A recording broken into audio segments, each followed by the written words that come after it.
வணக்கம்.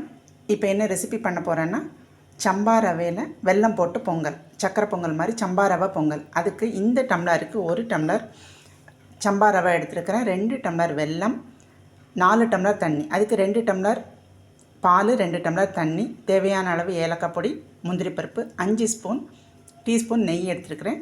இப்போ வெல்லத்தை கரைச்சிக்குவோம். வெல்லம் கரைச்சி எடுத்துகிட்டு வந்துட்டேன். எந்த டம்ளர் அளவு எடுக்கிறீங்களோ அதே டம்ளரில் 1 டம்ளர் ரவை, 2 டம்ளர் வெல்லம், 4 டம்ளர் தண்ணி வச்சு எடுத்துக்கோங்க. இப்போ ஸ்டவ் ஆன் பண்ணி கடாயை வச்சுருக்கேன். இதில் வந்து 5 டீஸ்பூன் நெய்யில் பாதி நெய் ஊற்றி முந்திரி பருப்பு வறுபட்டுருது. அதோடு அந்த ரவையும் சேர்த்து, சம்பா ரவையும் சேர்த்து வறுக்கிறேன். ரவை வறுபட்டுருது. இப்போ 2 டம்ளர் பால், 2 டம்ளர் தண்ணி ஊற்றி அப்படி மூடி வைக்கணும். அடுப்பை சிம்மில் போட்டு அப்படி நல்லா வேக விடுங்க. ரவா நல்லா வெந்துடுத்து. இப்போ அடுப்பை ஆஃப் பண்ணிவிட்டு 1/4 டீஸ்பூன் ஏலக்காய் பொடியும் வெள்ளைக்கரசலையும் சேருங்க. பிஞ்சு பச்சை கற்பூரமும் மிச்சம் உள்ள நெய்யும் ஊற்றி வெள்ளிக்கிழமை அம்பாளுக்கு நைவேத்தியம் ரெடி. நன்றி.